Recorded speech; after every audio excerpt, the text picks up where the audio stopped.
Hi, welcome to episode 3 of Conversations with Leia, and my guest today is none other than the concertmaster of the orchestra I play in, Yosuke Kawasaki. Welcome. Hello. Thanks for having me. This is so great. You agreed to talk with me. I have Yeah. so many questions. There's so many things I want to cover. Okay. I'll start with this year's been weird. We're talking during the pandemic. Is there any kind of violinistic go to you've had as part of a routine that just kind of keeps you centered? Um, well, the first thing that I looked for when this whole thing started a year ago, um, I think we all quickly realized how much we put importance on routine, and yeah, we just didn't have any anymore. And so, in our family, I have two little kids. The older one was in first grade at the time. Um, so we revolved our schedule around her all of a sudden and her needs. Um, and then I realized that uh, one student in particular that I teach privately, she also needed a routine as well. And uh, it was a win-win situation. So I just met with her every day at 10 in the morning and did like a half an hour of teaching or anything really. But um, I found that to really provide that center, that you're talking about. Um, Otherwise, from there, I motivated myself to keep in shape, practice and learn repertoire that I haven't learned yet. As a repertoire you've been working on that's been really interesting for you? Um, I would say it was more out of necessity. It really centered around teaching a lot.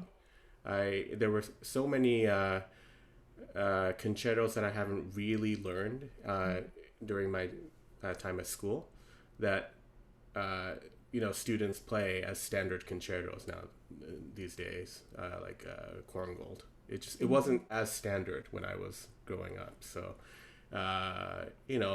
studying that or but other pieces that I haven't studied well. So both of the Prokofiev concertos really. Um, there were some Schubert Fantasy. You played that, Yeah. didn't you? Yeah.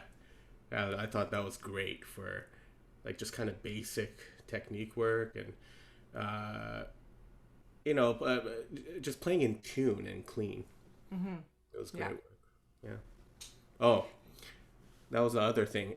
I realized that when I sing vocally, I don't sing in tune at all. I heard you say this in another Oh, conversation we were having. The thing is, we have to realize is we're not trained singers. It's really hard to sing in tune. It's just technique, I think. It's not your ear, right? right. But if you tried whistling, it's much easier to whistle in tune. That's yeah. Jessica mentioned that. Jessica's my wife. She's also a violinist in the orchestra.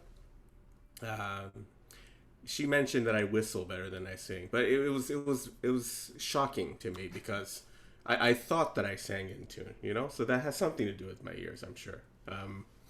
And it was because my daughter was singing something for her school. Uh, exactly a year ago, she was recording something, and the parents were encouraged to sing with them. And so I was singing an octave lower, trying to provide this carpet of bass for her to sing on. And, of course, she wanted to play back immediately.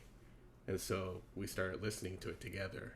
And that's when I first noticed that I horribly out of tune. So, and I started getting paranoid, that everything that I've been practicing, that maybe perhaps I'm not hearing it quite in tune. And there was a period there for several months where I started really doubting my intonation. So Did you find you recorded yourself more at that time? yeah, I did a lot. Uh, yeah, pretty revealing. I've noticed certain tendencies, especially in first position when we play. Um, you It's know, and less comfortable, right? Like first position. You'd of think it would be course, more, but yeah, it's comfortable. And I think that comfort also is very deceiving because you stop listening and relying to muscle memory and, and so for me in particular, um, yeah, my C's and F's in first positions, they were always high. actually what I was saying is it's less comfortable, I think. Well, because you Oh, have to stretch further and your hands more open. Like third position to me is like super comfortable. It's middle of the, yeah. you know what I mean? Yeah. I've also experimented with, using shoulder rests and not. Mm-hmm. And, and now I don't use one. But, my technique really changed when I decided not to use it. So I don't think I properly adjusted at the time. I mean, this was 10 years ago now, but, because I was on my own already. No one was teaching me how to do it. So, I kind of figured it out how comfortable I am, but yeah, maybe there were things that someone else could have pointed out 10 years ago that would have helped. I remember my teacher saying at a certain point, one day you're going to have to teach yourself. And Right. it's so true, right? That's Yeah. the big transition. And you studied at Juilliard, you studied with many, many famous teachers. I'm curious, what is it like? You were 10 and you started in Juilliard pre-college, right? Hmm. What was that experience like? What kind of experience do kids have in a program like that? Um, that's a good question. I mean, it's hard to recall everything. It's just flashes of things here and there. I mean, for me, yeah, my father is currently a teacher and a violin teacher. He's teaching at Juilliard. Um, a lot of my friends, I suppose, were his students, maybe. Yeah, I don't know. It's hard to describe. I didn't have a sense that I was um, doing something different. It was always part of my life. So um, Saturday Saturdays were fun for me. It was a day that I got to see a lot of my friends that shared the same interests as me. Of course, I had friends at school during the week, but yeah, there wasn't a special connection there, I suppose. So did you have like orchestra and were there chamber music opportunities when you were Right. young? I'm curious about all that time. Yeah, yeah. The day started off with orchestra. Um, there was chamber music, but that was optional, I believe. And I only started doing that a little later. But it was orchestra, and then we had classes like ear training classes, theory. Um, what else do we have? Oh, of course, individual lessons and master classes. Were the master classes fairly often, and would they bring in outside people? At the time, we didn't have access to outside people. At least I wasn't aware of it. Every studio was pretty siloed off. So we had master classes within the studio. So my teachers were Hyo Kang, my primary teacher, and Dorothy Delay. I've heard stories with her that she was always running late, and people would wait in the hallway for hours for their lessons. Is this true? Yeah, yeah, yeah. There are funny stories on why that happened too. There was a summer, as she always taught in Aspen Music Festival in the summers, and there was one summer. I forget how this came to be, but she took in, I guess, she was a motherly figure, and she took in 4 students. This was, I guess, in the 80s, late something, yeah, 80s. And I'm not going to mention who they were, but I think she had like late nights, like, not partying with them, but, really just having a good time, like living with her students and sharing a space and talking about music, I'm sure. And I'm sure there were some card games going on as well. But and ever since then, that's the story. I don't know if it's true, but she sort of adopted this kind of late night ritual, and it's just hard for her to get up, I guess. The day just it didn't start until about 2 or 3 in the afternoon. We were all just kind of waiting, and I've been at her house when in the morning sometimes when she asks for students to just come and have an extra lesson here and there, and for some students it's because they're preparing for a competition or something like that, and for me it was always like, yeah, I need to whip you into shape again, so you need to come over, and so I would be in her at her house in the mornings, and even then there was no sense of time. There was no sense of like, okay, I arrive at 10 and I end at 11, right? It was always like, okay, I arrive early, of course, try to be there on time.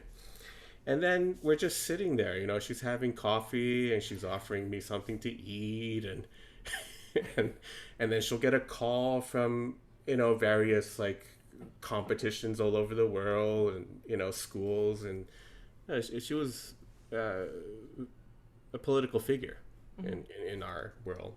So I think, she used those mornings just to kind of, make phone calls, and they didn't have emails back then. So would she have you practicing your scales while she was doing that, or you were just no? I would just be sitting there.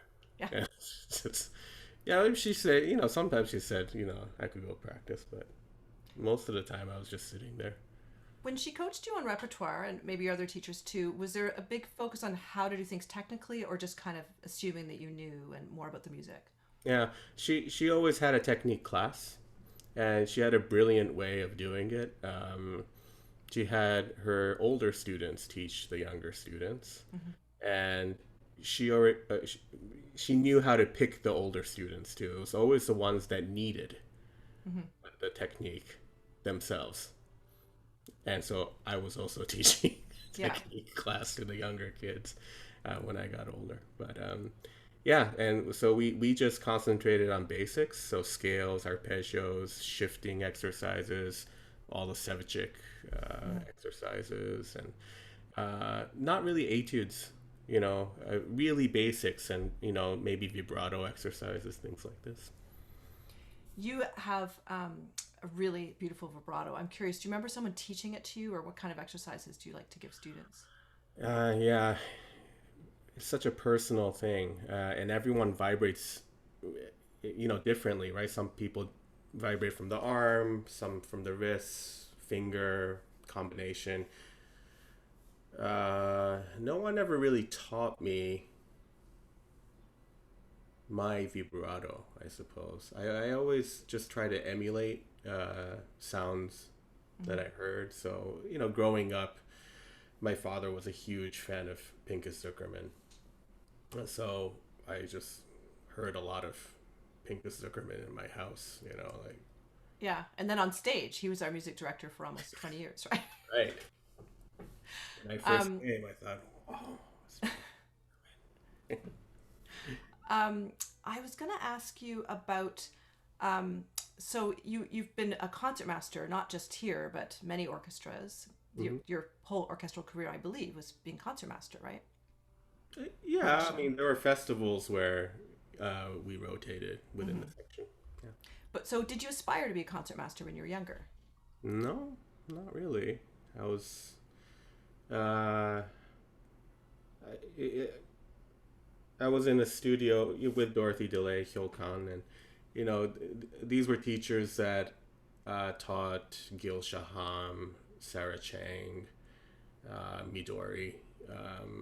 There was just a lot of violin virtuosos in her studio, and so I think the younger generation, especially, just sort of aspired to. Perlman. It's not Perlman being another one. Right? So we all aspired to be soloists, you know. And being that young, when I was 10, for example, we didn't have any clue what the politics were in classical music or how difficult it would be to actually have a solo career, you know. So, but that's what we all strive for. So in our practicing, like the routines that we had, Dorothy Delay always had sort of like a 5-hour routine. So start with basics. I mean, this is in general, but hour of basics, hour of scales, hour of etudes, hour of Bach, and then an hour of concerto. And if you have a short piece, you know, or sonatas, you have to kind of add on to those hours. So, yeah, I mean, I never really practiced 5 hours a day, but definitely 3, I would say. Yeah. So when you first started filling the role of concertmaster, a lot of people don't understand, why are you late for every concert? You know, you know what I mean?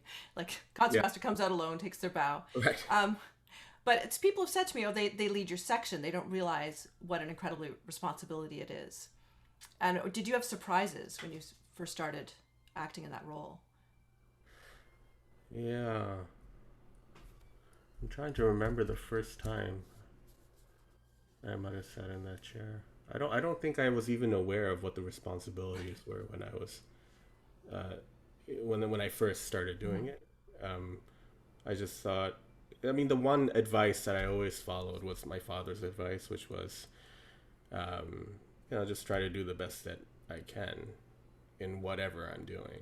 So whether that's playing solo or playing at a wedding or, you know, playing in the back of the section of the orchestra too, right? Like, it's just do the best that you can. So I think that was initially what I was trying to focus on.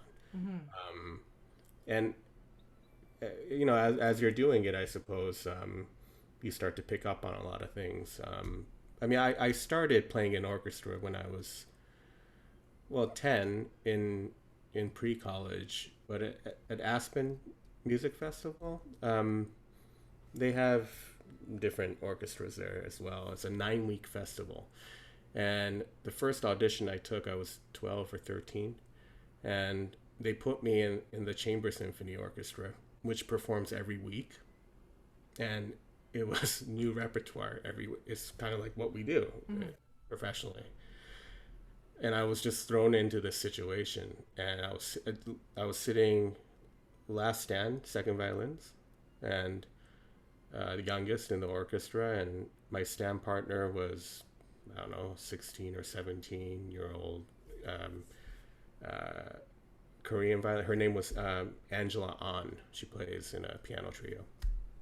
And yeah, she just like showed me the ropes, right? Like, okay, first of all, you have to have a pencil. I keep forgetting my pencil, you know, and then she said, okay, you have to turn the pages, you know. So like, I started turning the pages, and she's like, no, that's too early, that's too late, you know. And so you just learn these sort of etiquettes as you go. So I had great experience when I was already 12 or 13, and just kind of looking from the back too, what's happening in front of you. It's a fantastic perspective, like, and you see the concertmaster. The concertmaster that I played under for all those years in Aspen was David Perry. He's out in Wisconsin, I think. Fantastic violinist and leader as well. So he was a student of Dorothy Delay. Right behind him sat Robert Chen. He's a concertmaster of Chicago right now. And so he was also studying with Dorothy Delay. And it's just seeing the two of them there. And then I think there was also Nick Ennett, who was a longtime concertmaster of the Metropolitan Orchestra. So I was able to just observe and kind of pick up the antics or whatever it is, the gestures of these 3 violinists for 6 or 7 years. I just watched them, from various places in the orchestra. Mm-hmm. One thing I find interesting in orchestra, people may not realize the conductor has to beat quite a bit ahead of where the music sounds. So they have this orchestra in their head that's ahead of what they're hearing. And then the concertmaster, which you do so well, you have to show it just early enough before you play. You can't be late to your own, you know what I mean? So there's all this sort of anticipation happening for everyone to play together. Yeah. Do you ever think about that, or does it just come naturally? I've been thinking about it more recently. And, because we haven't been playing, certain tendencies that every orchestra has, it seems to get exaggerated as the pandemic goes on, to me, anyway. And, we're all kind of living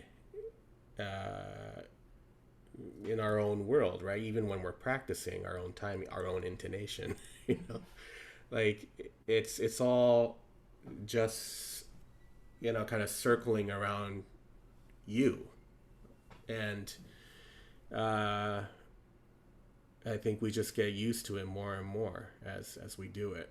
And so when we're not getting together and playing all the time, it's hard to kind of come together again with that sort of timing that you're talking about. Yeah, you're right. I mean, conductors always have to beat ahead. I don't, for me recently, maybe it's the closer you sit, the easier it is to react. Of course, that's true. I just find that trying to us trying to anticipate what the conductor is doing is also part of the job, right? Not waiting for the beat. So my thoughts on that are, I don't know, hard to talk about right now without having done it in so long. So I was actually on the selection committee when you were hired, and it was a long process. I think it was 5 years searching for a concertmaster. And I really remember the first time I heard you play, and I was just really blown away by the color in your playing. Just incredibly beautiful contrast of tonal color and really inventive musical expression. So I've always really admired that about you. And when I see your fingering choices, sometimes you'll just be way up on the D string on some solo that no one else would maybe choose that. It's really risky, but you really go for color. Is that something you just, is it conscious with you that you keep pushing the boundaries that way, or just always been part of your playing?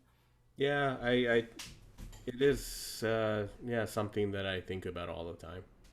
I prefer playing slower music. I like slow movements of everything. So you mentioned, you're coaching university students, and I know you coach young professionals entering the profession. You hear a lot of auditions, a lot of mock auditions. Do you have advice you'd give people preparing auditions? Yeah. Yeah, I don't know. What's often lacking, do you find? Why aren't people getting the job?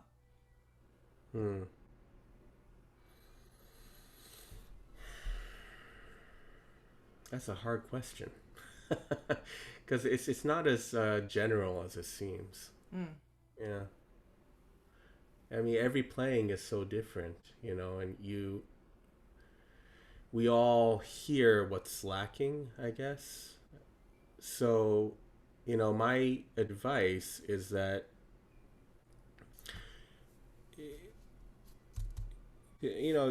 try to be honest with yourself, I suppose. Like, try to really be aware of your strengths and weaknesses. My teacher, Dorothy Delay, was so great at paying compliments. She always started off the lesson, no matter how bad I played or how bad anyone played, with a compliment. She would always say, "Honey, you have the most beautiful sound." And then she'll go off and just start to, dissect everything that was wrong with the play. But I think that's super important to really know what it is that you do well. And if you can put that forward, if you can bring that to the foreground, you know, despite the weaknesses that you may have, then I think, we as, panel members, and, we can hear some of that confidence as well in people's playings. And, yeah. And then, of course, from excerpt to excerpt, we've been doing a lot of audition training in the orchestra as well for participants and students, and bringing out the differences of every excerpt and really showing the panel your versatility is a great way to, I think, advance in auditions. But every orchestra is different. I remember auditioning for Chicago once, and the only comment I got was I missed one note. So, or and there was another comment. My vibrato was too wide. Yeah. So you came from Japan, so you're like kind of bicultural, would you say? Like you. I was born in the States, actually. Okay. Yeah, my parents are Japanese. Yeah. Okay. But you've worked quite a bit in Japan. You're fluent in Japanese, would you say? Mm-hmm. So would you say there's a slightly different culture in the orchestras there compared to North America? Very, very, very. Yeah. Well, culturally, it's a different place. Yeah, there's a real sense of hierarchy there, based on experience, based on age, especially, and good things and bad things about that. But their whole modeling of an orchestra and the etiquette, the politics, that sort of thing, it's sort of modeled after European orchestras more, like especially German orchestras. So when I first started playing in orchestras there, it was different. I mean, in the end, we're all working towards the same goal of bringing together a program, but yeah, the process was it's much more organized. That's all. Like there's a sense of, because of that sense of hierarchy, everyone is I don't know. It's not a criticism of how we do things here at all. Yeah. It's just different. So you play a lot of chamber music. Mm-hmm. And sometimes I think about the fact that of course, we need to focus in on our own playing with any group, but you need to have this incredibly wide focus so that you're listening across and all that. And an orchestra, it's really amplified, right? So you don't have time to study every score before every rehearsal for every piece. So are there sort of go-tos, like things to listen for to sort of keep track of where to fit in? You know what I mean? Yeah. I usually just try to keep a year out on the bass line. So not just the double basses, but cellos. And, and a timpani. Mm-hmm. It's really just the furthest people from me that I just try to keep always an antenna up for, and then I hope that everything in the middle will sort of converge together. But yeah. So I know things are just getting going again. You're running a couple of chamber music festivals as artistic director, I believe. Just one in Japan. It's called the AFNIS Summer Music Festival, and it has a 30-year history, but it moves around a lot. And for the next 4 years, I think we're going to be in a city called Nagaoka. It's very close to the Japan Sea. But it's a chamber music festival designed for just orchestral musicians, though. So wow. Yeah, it's great. The participants are all members of different professional Japanese orchestras, and we invite, I guess, principal players from orchestras from abroad. So there's a concertmaster from Gewandhaus Orchestra that comes there. Last year we had Storgards there as well. That was great. Yeah, every year, slightly different members, and we all. It started off as sort of more of a coaching situation, because it was designed in the beginning. I guess with the idea of how, like how do we improve rural orchestras in Japan, professional orchestras. But it's come such a long way that most players of any orchestra in Japan, but also across the world, like it's the level's so much higher, and I just mean facility wise, playing wise, and so these days it's really just a collegial feeling, making chamber music and a cultural exchange through music, I guess you could call it. That's really great to hear. Yeah, it's fun. Do you think you'll have any kind of online component going forward, or just live? Yeah, we're doing one this summer. Okay. So, unfortunately, the invited musicians, so from abroad, we can't go to Japan. So the groups that are being assembled in Japan are also not from different orchestras. They're from the same orchestras, and they're being sort of paired with invited musicians from abroad. But ultimately, when we have situations where one person is listening to a group play, it becomes sort of a coaching, right? It just, you can't avoid that dynamic. So I try to make it more collegial by inviting two musicians to listen to the same group from the same orchestra. So this summer, Rachel Mercer and I, from our orchestra, we're going to be working together with a group from Hiroshima Symphony Orchestra. I thought, just to have just even two different perspectives of the same performance or same playing, that's going on, will kind of spark that kind of, group discussions more. So, yeah, we're going to tackle it that way. It will culminate to a live performance in Nagaoka, just played by the Japanese ensembles. And yeah, we're doing a children's concert as well, as we do every summer. And that's also interesting this year because we're using this new technology by a Japanese company called Fujitsu.